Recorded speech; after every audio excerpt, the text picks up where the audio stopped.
Hey guys, it's Graham. What's cracking? I'm starting to see why Greg Owen always does his videos in black V-neck shirts.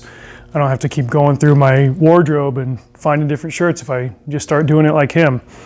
We are talking about a book called Phoenix by Lori Janeski. It's book one of I assume it's going to be a series because it's got a series title. It's called The Carter Files. And, well, let's talk a little bit about that one. Excuse me.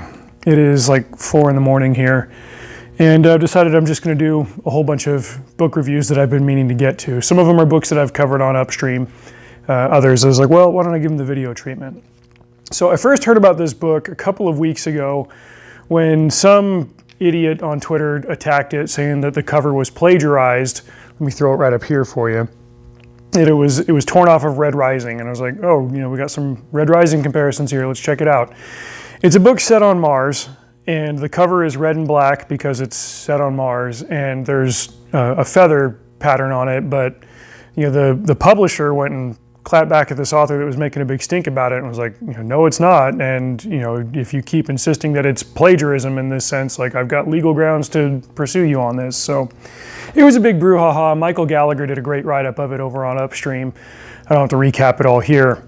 But I looked into this book. I was like, okay, this sounds kind of cool. It's like a buddy cop detective type thing, but it's set in the 25th century out in space. Terraforming has happened on Luna and on Mars, and there's a kind of a grizzled veteran detective cop and a wet behind the ears rookie, and they have to team up to uncover a conspiracy. So, that particular concept isn't exactly breaking any new ground, but you can get a new treatment of it with a new author and with an interesting setting, and I think Lori Janeski managed to accomplish that here. So I checked it out and I was pretty pleased with the result. This was one of those books where I got to the end of it and I thought, this didn't rock my world, but I think that's got more to do with me not necessarily being in the target audience, and that's okay. I've had that experience with a lot of the books that I've read this year where they're technically sound, they get all of the things done right that they need to, and me not being super hyped on it is more about,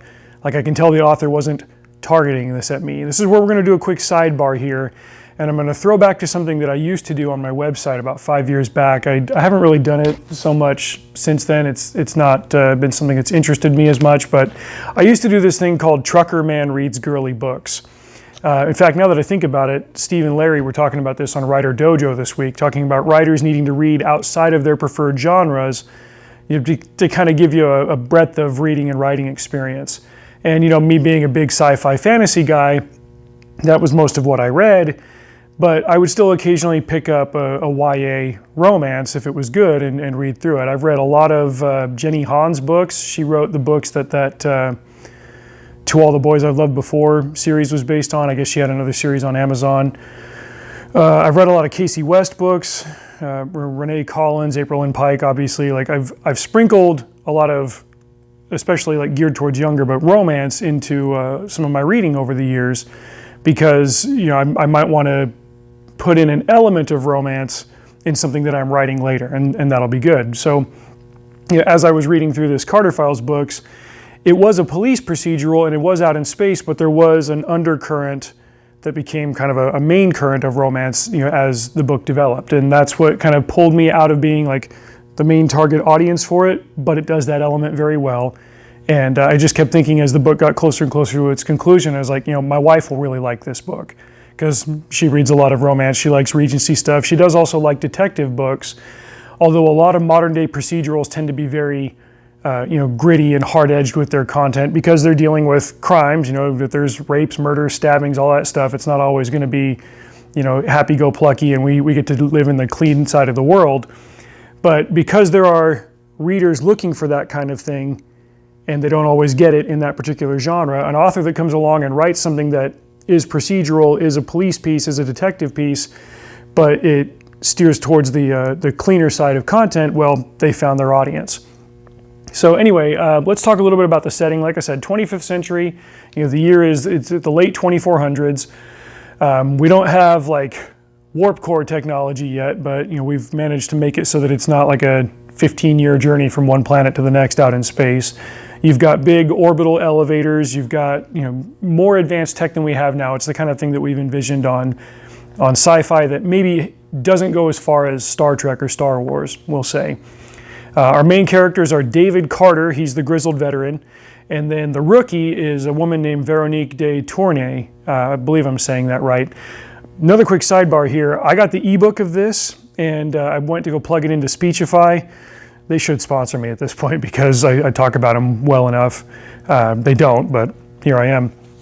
One of the downsides of Speechify is that you can't plug books into it if they're formatted in the .azw format, the Amazon proprietary format. You can plug in EPUB, Mobi, DocX, PDF, all of those, but it won't process AZW. There's a tech clash there. And normally if I get an AZW book, I'll boot up Calibre, I'll run it through that, I'll convert it to a PDF. But if DRM is enabled, you can't do that. Digital rights management, it's a piracy prevention tool.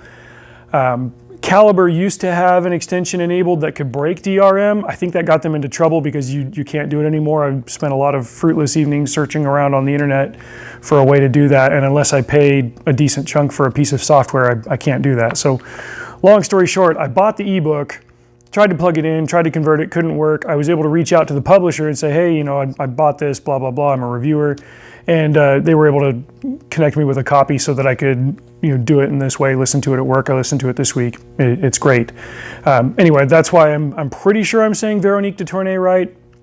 And David Carter, obviously, English name. Veronique is a French name, and she's raised French. And she's a deaf character. When she was 16, she was in a car accident. There was an explosion. She's lost her hearing. And I think Janeski did a good job of weaving her handicap into the story. There were times when she was able to use it to her advantage, other times when it worked as a detriment. If you're working that element into the story, make it a part of the story. Show the advantages, show the disadvantages. She leaned on that. Carter at first is like I said, he's a gruff, grizzled veteran. He's seen a lot. He's worked a lot of cases. And he gets assigned, Veronique gets assigned to him, and they've got to, pull at the strings of a case. They end up, exposing a conspiracy. They get burned, they get disavowed. There are a lot of familiar elements to it, but you get invested enough in the characters that you want to walk through this familiar territory to see where it goes. And it takes you into a place, I would say, that is not predictable. You don't necessarily see it coming. They've got personal demons in their backstories that they end up relying on each other to resolve. She has to figure out what happened to her family. He's got to figure out what happened to his sister, and they end up relying on each other to make it happen. If there's one, I think, like negative thing that I'll say about it, it's not necessarily negative. It's just something that kind of pulled me out of the story. I feel like the switch from being the grizzled tough guy, this is how it is, rookie, like that dynamic that David had with Veronique. I feel like it switched from that to him like being attracted to her pretty abruptly. Maybe that's just me, but I told my wife about it, and that's one of the reasons why I think like you're gonna like this. He doesn't spend too much time being mean to her, and he spends a lot more time like wondering if she would like him back and that kind of thing. But it wasn't played in a cheesy way. It wasn't like a Hallmark movie or a Lifetime movie type thing. And seeing the romance develop was on par with my interest in seeing the plot develop. So overall, it was really cool. And for the most part, it was a clean book. I think there was like a handful of S-bombs in it, content-wise, no sex or anything. You get into some gunfights. There's plenty of action, but it's accessible, I would say, for a more mainstream audience that prefers a little bit more of a palatable content level. So yeah, hearty recommendation. I'd give it 3.5, 4 stars. Phoenix by Lori Janeski, and if she ends up turning this into a series, I'd check out another one. As a final note, anytime you're writing a story that's set on space and in space, and specifically on Mars, and you got a character named Carter, there are obvious comparisons to make, like, okay, are you making an homage to John Carter here? She definitely is, and she addresses that at one point of the book, but I like that she didn't make a huge deal about it. Like, oh, there was this thing a long time ago, and now everybody talks about John Carter being like the pop culture icon of Mars, 500 years later. I think that's something similar that Pierce Brown did in the Red Rising series, Mustang has a ship called the Deja Thoris. Doesn't really hang a lantern onto why. It's one of those like if you know type, if you know type things. Great, it's there. This one, like there's just enough of a they address it type thing to pay it the due that it is owed, and then you go from there. So check the link in the description for Michael Gallagher's write-up of the whole plagiarism accusation thing, and then you can find a link to the book, and I believe there's a printed review of it on the website as well. If not, I'll write one up to accompany this. So check it out. That's my recommendation. Till next time, drive safe. See you out there.